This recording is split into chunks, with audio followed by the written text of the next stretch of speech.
Nuovo decreto produce controeso dal sud, Agrigento non rispetta le ordinanze, si raccomanda prudenza, il sistema sanitario non è in grado di fronteggiare il virus. Domani primo anniversario della morte dell'archeologo ed ex assessore regionale Sebastiano Tusa, istituita giornata dei beni culturali.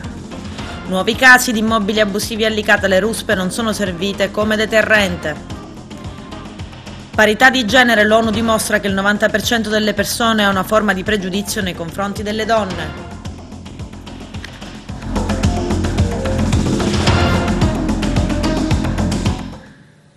Bentrovati gentili telespettatori al nostro appuntamento con l'informazione. I numeri del coronavirus sono giorno dopo giorno sempre più preoccupanti e per questo motivo il Governo nazionale ha varato un nuovo decreto legge con cui si impongono importanti limitazioni da seguire sia per le cosiddette zone rosse estese proprio con l'ultimo decreto sia per il resto del paese. Ad Agrigento evidentemente le cose non sono state recepite nella maniera migliore ed è così che mentre scuole, cinema, teatri, musei e perfino la Valle dei Templi chiudono e la giustizia rallenta rinviando le udienze, la Movida non si arresta. Una foto mostra come San Leone, cuore della Movida agrigentina, nel pomeriggio e nella serata di ieri sia stata presa d'assalto da tantissimi giovani e molti di loro sono appena tornati dal nord.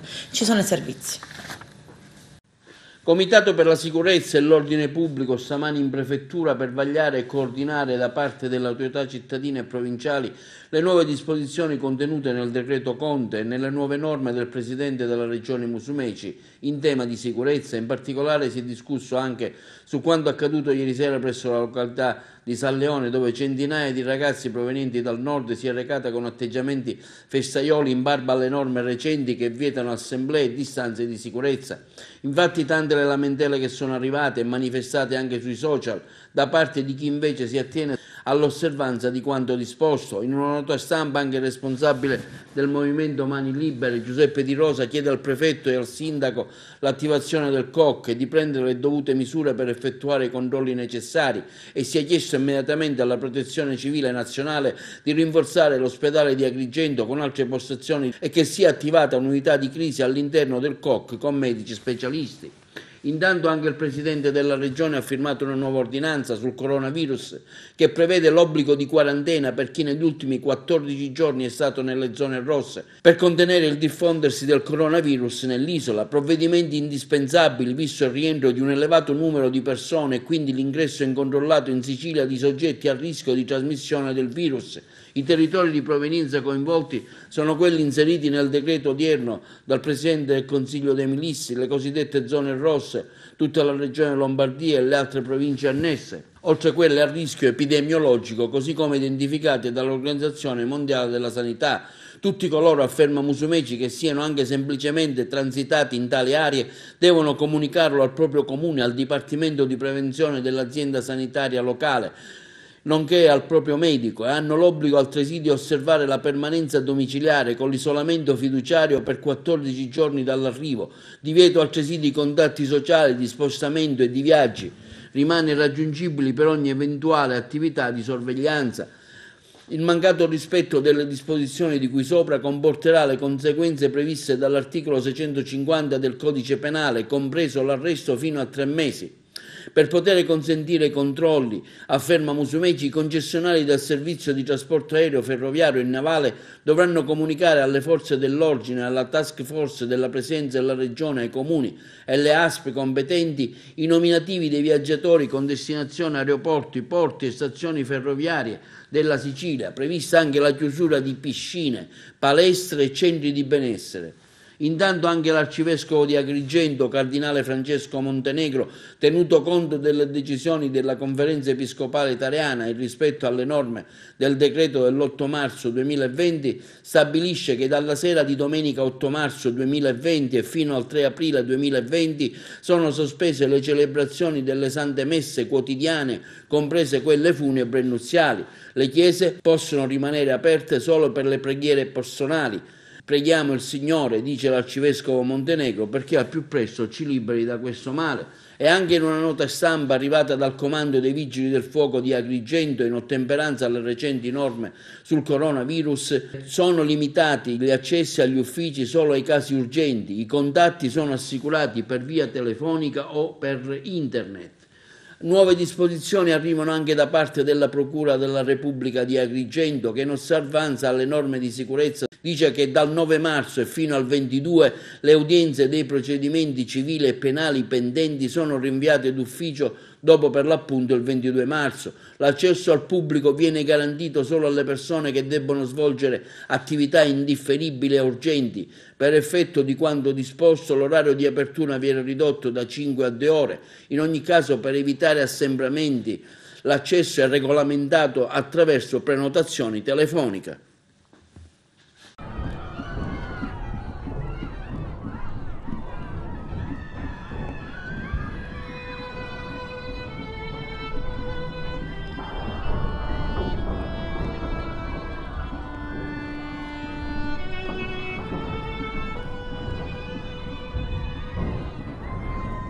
Quegli appelli che hanno suonato come l'orchestrina del Titanic mentre la nave, era chiaro a tutti, stesse affondando, sono stati presi alla lettera. Appelli a stare sereni, a situazioni sotto controllo, ai tanto muoiono in pochi, anziani e immunodepressi, appelli sconsiderati, appelli suonati come odi all'incoscienza. E ieri la città o parte di essa ha risposto, e le immagini divenute virali di assembramenti di giovani e non solo, che hanno, in virtù degli inviti a stare sereni, valutato la sospensione delle attività scolastiche e universitarie come un graditissimo periodo di vacanza anticipato e prolungato, erano ad affollare locali e attività commerciali, incuranti delle norme stringenti, delle distanze di sicurezza imposte, e con essi gestori di locali che non le hanno fatte rispettare, e ancora a catena assenza di controlli che avrebbero imposto sanzioni. Lo diciamo chiaramente, è un disastro. La ricaduta della irresponsabile furbizia, della ignorante spavalderia nello sprezzo delle regole ricadrà presto sulle nostre teste di meridionali. Il controesodo che in queste ore sta caratterizzando gli spostamenti in direzione sud, anche quello irresponsabile perché nella gran parte non segue le quarantene imposte, veicolerà grandi numeri in termini di contagi, numeri che la nostra sanità non potrà gestire, e allora bisognerà scegliere chi curare e chi no, e saranno i più deboli, gli anziani, i pazienti complessi che hanno minori possibilità di sopravvivenza, i condannati a morte. La vita sarà una priorità che verrà garantita in primo luogo a quei giovani incoscienti che continuano a frequentare la movida a scapito dei loro nonni e genitori. Restare a casa, muoversi il meno possibile solo per le necessità diventa un fatto di civiltà, di responsabilità. Non siamo affatto in vacanza, siamo proprio nel pieno di un'emergenza che suona come una guerra batteriologica. Non si sta affatto esagerando, non è necessario attendere che siano i nostri più immediati conoscenti ad entrare in fin di vita in ospedali che non avranno un posto per loro. Allora sarà troppo tardi, è già troppo tardi.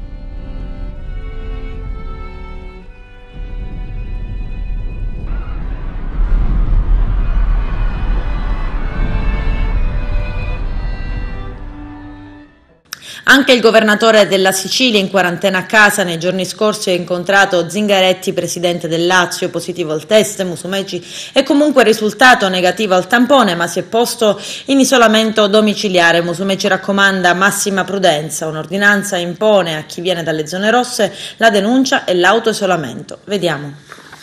I fatti sono noti, da ieri pomeriggio sono in autoisolamento. Ho fatto questa scelta per senso di responsabilità, non tanto nei miei confronti quanto nei confronti dei miei collaboratori, degli assessori, dei dirigenti, dei cittadini con i quali per le mie funzioni sono in costante e quotidiano contatto. Mercoledì pomeriggio a Palazzo Chigi a Roma ero seduto accanto al presidente della regione Lazio, Zingaretti, risultato poi positivo al coronavirus. Anzi, approfitto per formulare a Nicola gli auguri davvero più sinceri a nome mio e di tutta la comunità siciliana di una pronta guarigione. e quindi non appena ho saputo della positività del governatore del Lazio ho ritenuto opportuno, come stabilisce il protocollo, informare la medicina di base e andare in autoisolamento domiciliare qui a casa mia per prudenza. Ieri sera mi hanno voluto fare il primo tampone, risultato negativo, ma dovrò farne un altro fra qualche giorno, martedì, per avere la conferma. Intanto continuo a lavorare con l'uso del telefono, degli strumenti telematici, perché il governo della regione non si può fermare, soprattutto in questa fase assai difficile. Poco fa ho firmato una ordinanza con la quale pongo ulteriori ristrettezze a chi nelle prossime ore o da ieri ha deciso di fare rientro in Sicilia, perché pare che dal nord ci sia questo controesodo, soprattutto dalle zone cosiddette rosse delle 3 regioni del nord. Verrebbe facile dire, quando 2 settimane fa ho messo in allarme su questa imprudente scelta, sono stato aggredito dai soliti sciacalli, insomma ne abbiamo tanti in giro. Però adesso tutti mi danno ragione, i colleghi del sud, i colleghi governatori, a cominciare dal collega Emiliano della Puglia, stanno adottando le stesse ordinanze. Vogliamo soltanto dire a chi pensa di tornare in Sicilia di farlo con assoluta prudenza per evitare di dover portare da noi il virus inconsapevolmente, naturalmente. Quindi chi proviene da quelle zone deve avere l'accortezza di avvertire anzitempo il medico di famiglia o di telefonare alle strutture nostre sanitarie che sono preposte a questo compito e di mettersi in autoisolamento, esattamente come ho fatto io. Se serve poi si procede con le fasi previste dal protocollo. Però per fare questo serve autocontrollo, serve senso di responsabilità, ci vuole anche la vigilanza delle forze di polizia ed è per questo che noi ci saremmo aspettati dal Ministero dell'Interno una disposizione che mettesse gli uomini in divisa nelle condizioni, nei porti, negli aeroporti, nelle stazioni ferroviarie, soprattutto dello Stretto di Messina, nelle condizioni di poter vigilare per il rispetto della ordinanza. Lo abbiamo chiesto anche stamattina. Io sono convinto che prevarrà il senso di responsabilità. Si tratta di un momento difficile che dobbiamo sapere affrontare tutti, senza farci prendere dalla paura. Adesso ci fermiamo per la prima pausa pubblicitaria, tra poco. Il prefetto di Agrigento, Dario Caputo, lancia un appello alla cittadinanza nel servizio del nostro direttore Arturo Cantella. La prefettura di Agrigento segue costantemente l'evoluzione della situazione nella nostra provincia e che al momento si interviene ancora con i sistemi ordinati, attivati anche i meccanismi di protezione civile e che si segue con attenzione l'evolversi della situazione a cominciare dal centro di Sciacca. Ho letto in queste ore la dichiarazione di un cittadino di Siracusa che, con riferimento a quello che è successo ieri 8 marzo, ha reso noto che lui spontaneamente, con tutto il cuore di padre, ha telefonato a suo figlio a Milano e lo ha invitato a non muoversi, rendendosi conto prima di tutto della dimensione civica di un gesto di questo genere e in secondo luogo delle esigenze di tutela della salute del suo stesso ragazzo. Su quello che è successo nelle ultime ore in tutta Italia, le autorità di governo hanno adottato disposizioni e anche il Presidente della Regione siciliana ha predisposto un'ordinanza contingibile urgente. Per quanto riguarda la Prefettura di Agrigento è inutile dire che da giorni attraverso gli organi di protezione civile e attraverso i vertici delle forze dell'ordine seguiamo costantemente l'evoluzione della situazione per adottare le misure che l'ordinamento ci consente di adottare, nel rispetto dei diritti di tutti e nella considerazione di una situazione che in questo momento, per fortuna, sotto il profilo igienico-sanitario, consente ancora a tutte le autorità competenti di intervenire con i sistemi ordinari. È comunque attivato il meccanismo di protezione civile che si riunisce regolarmente e che segue l'evolversi della situazione, in particolare nel centro di Sciacca che, come tutti sappiamo, ha già avuto un primo contatto diretto con il virus.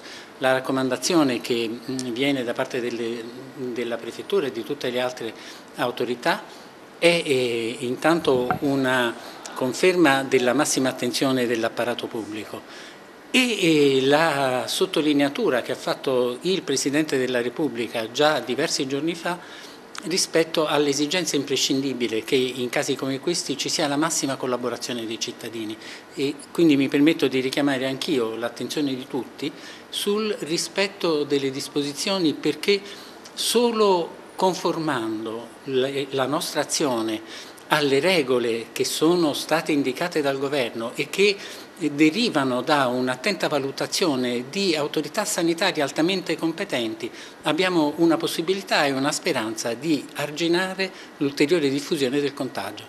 Vi prego di attenervi a queste disposizioni. Grazie a tutti.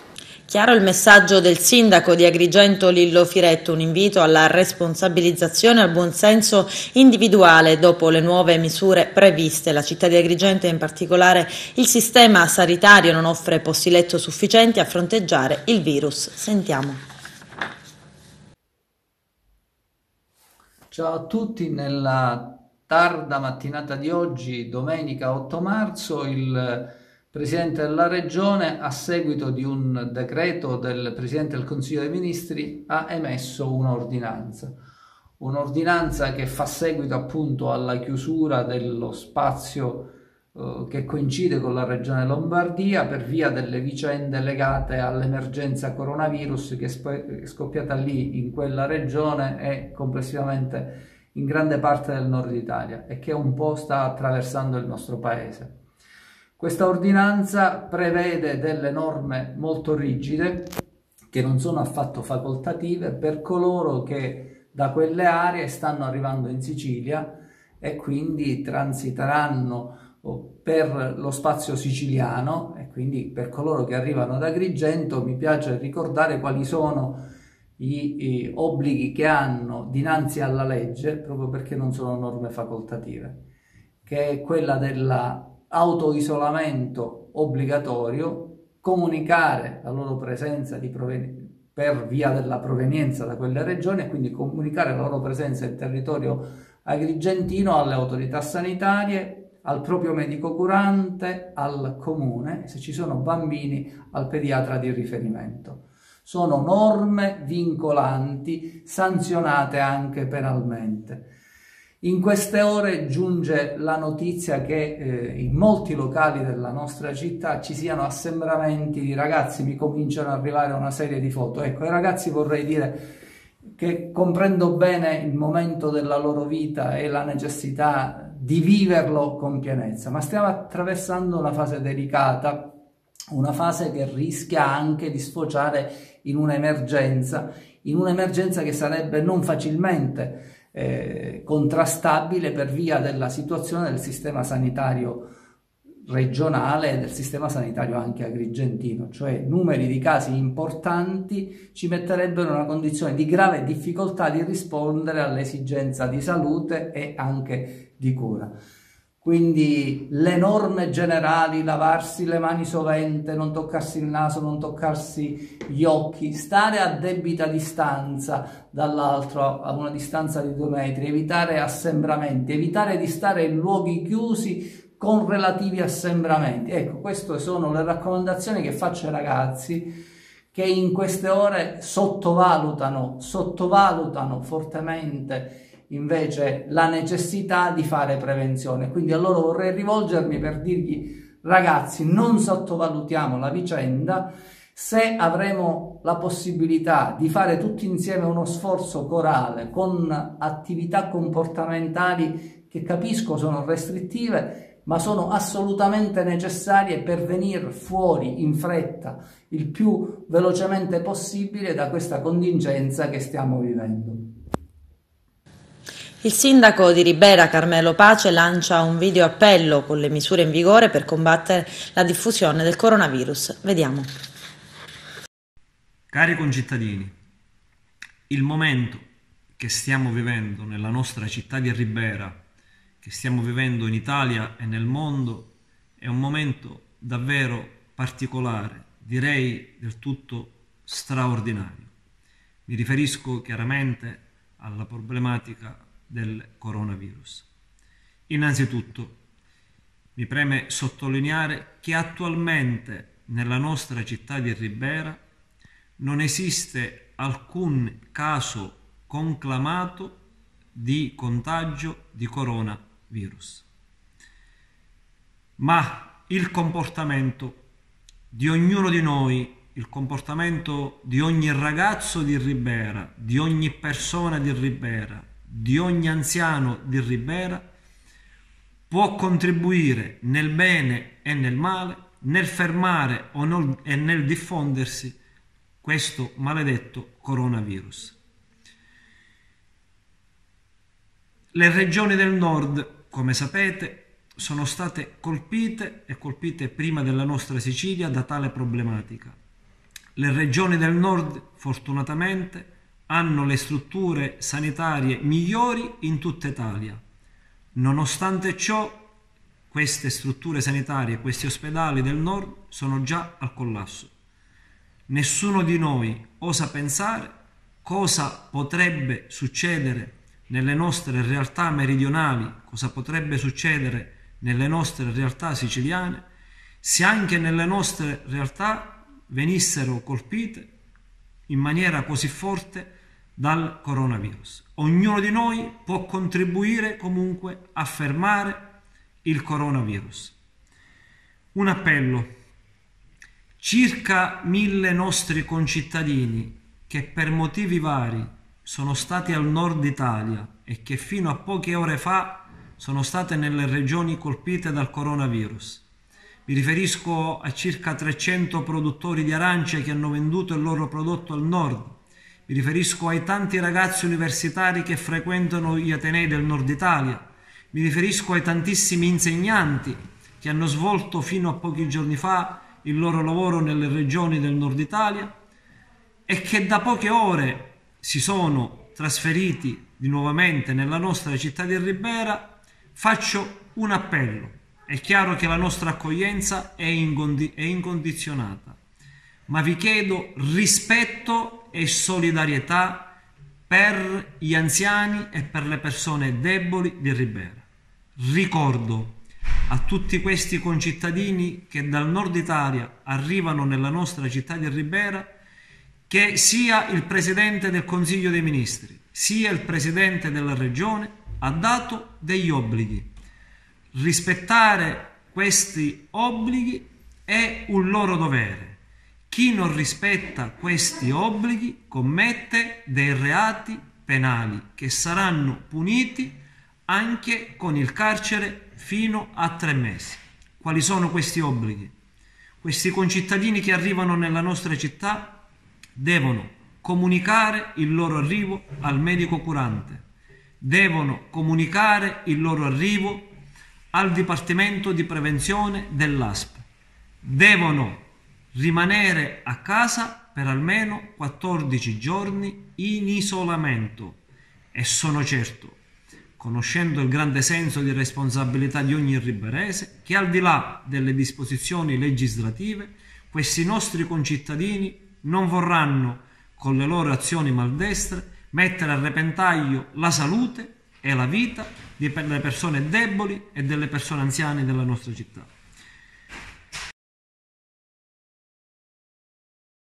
Domani 10 marzo, nell'anniversario della tragica scomparsa dell'assessore ai beni culturali Sebastiano Ottusa, sarà la prima giornata dei beni culturali siciliani. Il presidente della regione e assessore ai beni culturali ad interim, Nello Musumeci, ha firmato il decreto istitutivo della giornata. Ogni anno il 10 marzo la Sicilia onorerà la memoria dell'archeologo scomparso lo scorso anno nel tragico incidente aereo. Vediamo.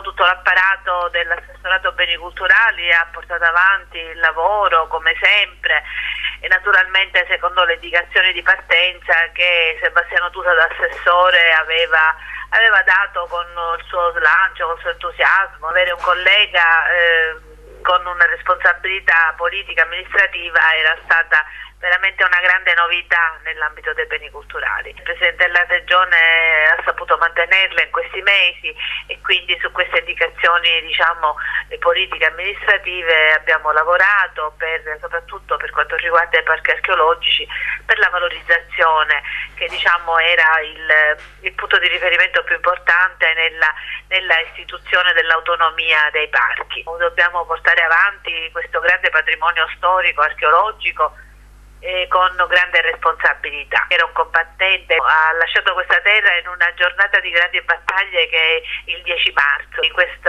angolo di Sicilia, la battaglia dell'Egadi, parte da questa battaglia del 241 a.C. e questo 10 marzo resta per noi, per il nostro territorio, una data importante. Lo ricorderemo con i collaboratori a porte chiuse, perché i siti archeologici sono stati chiusi col decreto del Presidente del Consiglio Conte. Lo ricorderemo soprattutto con il nostro lavoro in memoria di Sebastiano e soprattutto per mantenere il nostro grande impegno, la nostra grande responsabilità e, se posso dire, l'onore che abbiamo di servire lo Stato in questi momenti particolari. Sebastiano ha dato una spinta in più che poi è stata completata dal Presidente Musumeci. Lavoriamo per poter far sì che questa autonomia abbia anche un riscontro nel territorio, perché l'economia del territorio si deve portare avanti anche con la cultura, anche con i beni culturali, con l'archeologia, la ricerca archeologica, la valorizzazione dei nostri beni. Sebastiano è stato fondamentale nella nostra storia siciliana, vorrei dire,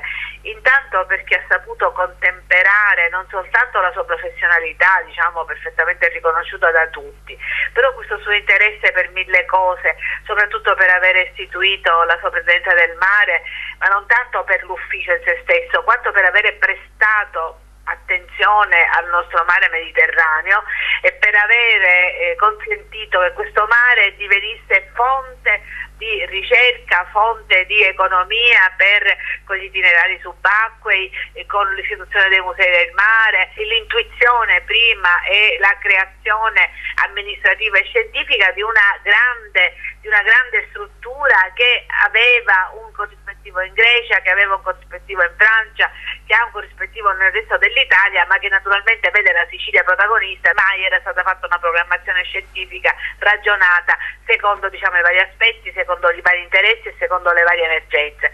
Tutto quello che confluisce nei risultati che Sebastiano ha portato avanti è oggi una realtà, che esistono e che escono dalla mente fervida di Sebastiano Ottusa. È stato un punto di riferimento sia per la cultura, e poi ha saputo intelligentemente portare questa cultura nella politica, grazie al governo Musumeci che lo ha condiviso. Adesso c'è la seconda ed ultima pausa pubblicitaria, tra poco vi aspetto. Uno studio dell'ONU mostra come il 90% delle persone ha qualche forma di pregiudizio nei confronti delle donne. I dettagli nel servizio. Uno studio dell'ONU ha evidenziato che il 90% delle persone ha ancora pregiudizi sulle donne. Il rapporto pubblicato ha raccolto dati da 75 paesi che coprono oltre l'80% della popolazione mondiale. Il dato che viene fuori dal report dell'ONU è chiaro e sconcertante. Uomini e donne non hanno ancora raggiunto la parità di genere. La ricerca pubblicata dal Programma delle Nazioni Unite per lo Sviluppo fornisce tutti i numeri a supporto di questa affermazione. Secondo il rapporto, quasi il 90% degli esseri umani del pianeta ha qualche forma di pregiudizio nei confronti delle donne. Stando a questa ricerca, basata su un indice sociale messo a punto elaborando dati raccolti in 75 paesi, il 91% degli uomini e l'86% delle stesse donne coltiva tuttora almeno un elemento di pregiudizio verso l'universo femminile in relazione alla politica, all'economia, all'educazione, alla violenza sessuale o ai diritti riproduttivi. In totale risulta che un 80% del campione è convinto che gli uomini siano leader politici migliori delle donne, un 40% che siano meglio al vertice del business e un 30% addirittura che sia accettabile per mariti picchiare le mogli. Dalla ricerca emerge infatti che le donne hanno stipendi più bassi degli uomini e meno del 6% ricopre il ruolo di amministratore delegato in una delle 500 società più importanti quotate a Wall Street.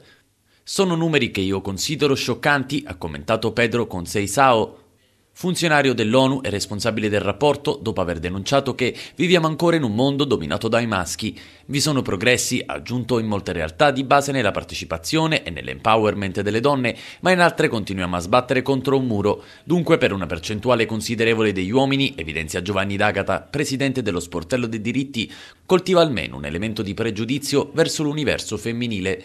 Mentre uomini e donne hanno lo stesso diritto al voto, si legge nel documento del Programma delle Nazioni Unite per lo Sviluppo, solo il 24% dei seggi parlamentari nel mondo è occupato da donne e ci sono solo 10 capi di governo femminili su 193. L'UNDP chiede a governi e istituzioni di tutto il mondo di attuare politiche che cambino queste pratiche discriminatorie attraverso l'educazione e la sensibilizzazione. A Licata non si fermano i casi di abusivismo edilizio. Vediamo. L'abusivismo edilizio non si ferma a Licata. Nel mese di febbraio appena trascorso, infatti, la Polizia Municipale ha individuato 2 casi che dovranno essere adesso accertati con apposita attività di indagine, mentre sempre lo scorso mese sono stati emessi 2 provvedimenti di demolizione di immobili abusivi. In particolare un caso riguarda un immobile in via Malaga, oggetto di interventi edilizi di vario tipo, mentre l'altro un ampio edificio ad un piano incontrato a Carrubella realizzato in una fascia dentro i 150 metri dal mare, in area di divieto assoluto di edificabilità. E tutto questo nonostante dal 2016 siano state attivate dal Comune le ruspe per cancellare ogni tipo di abuso edilizio in riva al mare e ripristinare la legalità.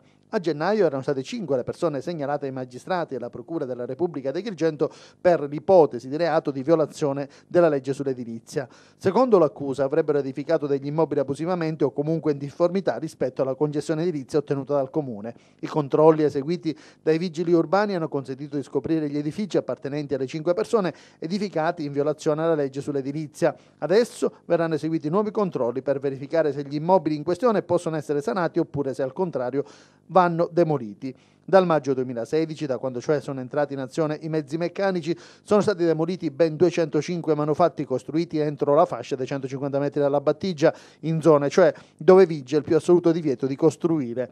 I dati sono stati diffusi dal responsabile del Dipartimento Urbanistica e Lavori Pubblici del Comune di Licata, l'ingegnere Vincenzo Orteca, che da gennaio scorso è tornato al suo ruolo dopo aver vissuto quasi 5 mesi lontano dal Palazzo Municipale per la decisione, poi revocata dal Consiglio Comunale, di revocare le figure apicali del Comune. Ortega inoltre ha fatto presente che c'è stata una inversione di tendenze, cioè che chi ha realizzato manufatti senza licenza edilizia ha preso consapevolezza del fatto che non ci saranno possibilità di sanare gli abusi e che dunque prima o poi arriveranno le ruspe a demolire e quindi molti autodemoliscono, ha detto Ortega. La CGIL di Messina ha voluto ricordare, con una semplice ma sentita cerimonia, le vittime morte per ottenere un semplice pezzo di pane. Era il 7 marzo del 1947 quando davanti alla prefettura di Messina lavoratori e sindacalisti si radunavano per protestare contro l'applicazione, voluta dalla giunta comunale dell'epoca, delle nuove imposte di consumo a carico dei generi di prima necessità e per la mancata applicazione del contratto nazionale. La manifestazione pacifica fu violentemente repressa dalle forze dell'ordine. La protesta per il pane e il lavoro si concluse con spari sulla folla da parte delle forze dell'ordine e con l'uccisione di 3 manifestanti: il commerciante Giuseppe Majorana di 41 anni, il manovale Biagio Pellegrino di 34 anni, padre di 4 figli, e l'operaio Giuseppe Lovecchio di 19 anni. Fu il primo episodio sanguinoso dell'Italia post-bellica. Nell'anniversario dell'evento, una delegazione della CGIL di Messina ha deposto dei fiori sulla lapide di Piazza Unità d'Italia realizzata in memoria delle vittime. Soprattutto per noi c'è un significato importante in quei tragici fatti del 7 marzo 1947 dove morirono dei lavoratori che stavano lottando per il lavoro. Cioè c'è una visione del rapporto col mondo del lavoro, della democrazia che venne in quel momento e quel giorno inclinato. E noi quindi ogni anno lo ricordiamo perché sono fatti che ci devono fare evidentemente riflettere non solo sull'emergenza loro, ma sul fatto che la democrazia, i valori della democrazia, il rispetto delle lotte dei lavoratori non possono essere evidentemente messi in discussione o possono portare a fatti come quelli del 1947. Noi ogni anno come CGIL vogliamo ricordare quei morti perché sono il simbolo del lavoro e delle battaglie per il lavoro. Messina da questo punto di vista è una terra depressa perché sono tanti i settori che attendono un rilancio, però i fatti ancora non li vediamo. Sì, infatti non ce ne sono e noi riteniamo che proprio alla luce anche del piano per il Sud che è stato presentato dal Ministro Provenzano insieme al Presidente del Consiglio qualche settimana fa a Gioia Tauro, è un contenitore importante perché comunque dice che c'è un problema che noi da anni denunciamo e che il sindacato ha denunciato con la grande manifestazione del giugno del 2019 nazionale a Reggio Calabria. Esiste un problema del Sud. In quel piano è importante la scelta di puntare a questa centralità come governo, è importante il dato che bisogna ristabilire il 34% delle risorse nel bilancio ordinario per il Sud. Voi dovete sapere un dato che è stato pubblicato 10 giorni fa, che è devastante dal punto di vista dei numeri. Da studi fatti dal 2000 al 2017, il Sud, non avendo avuto rispettato dal governo nazionale quello che era il 34%, gliene sono state tolte 870 miliardi. Immaginate se questi 870 miliardi in 17 anni nelle regioni del Sud, comunque cifre immense, si spendevano, che cosa significava per il superamento del gap infrastrutturale, degli interventi sul terreno delle nuove attività produttive, del turismo, tutte le cose che noi andiamo dicendo. Stop alle partite, ma continuano gli allenamenti del Canicattì Calcio. C'è il servizio. In attesa di conoscere le decisioni che saranno prese stasera dalla Lega Sicula di Calcio, il Canicattì, seconda forza del campionato di eccellenza Girone A, prosegue la preparazione atletica. L'allenatore Pippo Romano non vuole cali di attenzione per mantenere alta la concentrazione, ha stabilito assieme al suo staff tecnico un calendario di attività per i calciatori con doppia seduta di allenamento per la giornata di oggi. Solitamente lunedì è il giorno libero per i tesserati biancorossi che però si sono riposati ieri, visto che il torneo ha osservato un turno di stop. Ieri il Canicattì, che in classifica occupa il secondo posto con 52 punti, 6 in meno dalla capolista Nattilo, avrebbe dovuto giocare in trasferta col Castellammare. Il mister, ha commentato il vicepresidente del Canicattì Faustino Giacchetto, assieme allo staff tecnico ha deciso di continuare la preparazione atletica e di evitare distrazioni su eventuali notizie di ulteriori rinvii. Lasciamo fare alla Lega le scelte che ritiene opportuno fare, aggiunge, ma è chiaro che non si può spezzare il ritmo nelle ultime 6 giornate del torneo. Per quanto riguarda un'eventuale decisione di disputare le gare a porte chiuse, Giacchetto sostiene che sarebbe un grave danno per la società, perché si capisce bene, è il pensiero del vicepresidente biancorosso, che giocare lo sprint finale senza l'apporto del pubblico toglierebbe molto allo spettacolo del calcio. Quanto alle regole che le società dovrebbero rispettare in tema di prevenzione igienico-sanitaria, anche qui Giacchetto nutre molte perplessità. Purtroppo, riflette il vice di Angelo Licata, noi non abbiamo le strutture e i mezzi idonei.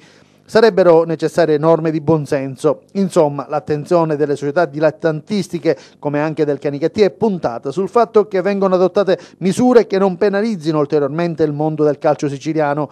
Tornando all'ultimo scorcio del campionato, al Canicattì, oltre al recupero del match con il Castellammare, rimangono da affrontare nell'ordine l'Oratorio di Marineo in casa, la San Cataldese al Mazzola, poi Dattilo al Comunale Giovanni Mancuso e infine Cefaledium e Alba Alcamo. Tolta questa gara con l'Alcamo, quasi retrocessa in promozione, e col Cefaledium e l'Oratorio, che dovranno lottare per la salvezza, le sfide più delicate sono quelle con la San Cataldese e Dattilo. A 6 giornate alla fine, i biancorossi inseguono il Dattilo, ma sono inseguiti a loro volta con 3 punti di margine dall'Agragas. Poi ci sono San Cataldese e Geraci a 44 punti, dentro la griglia playoff, e Mazzara e Parmon vale ancora in posizione utile per agguantare gli spareggi promozione.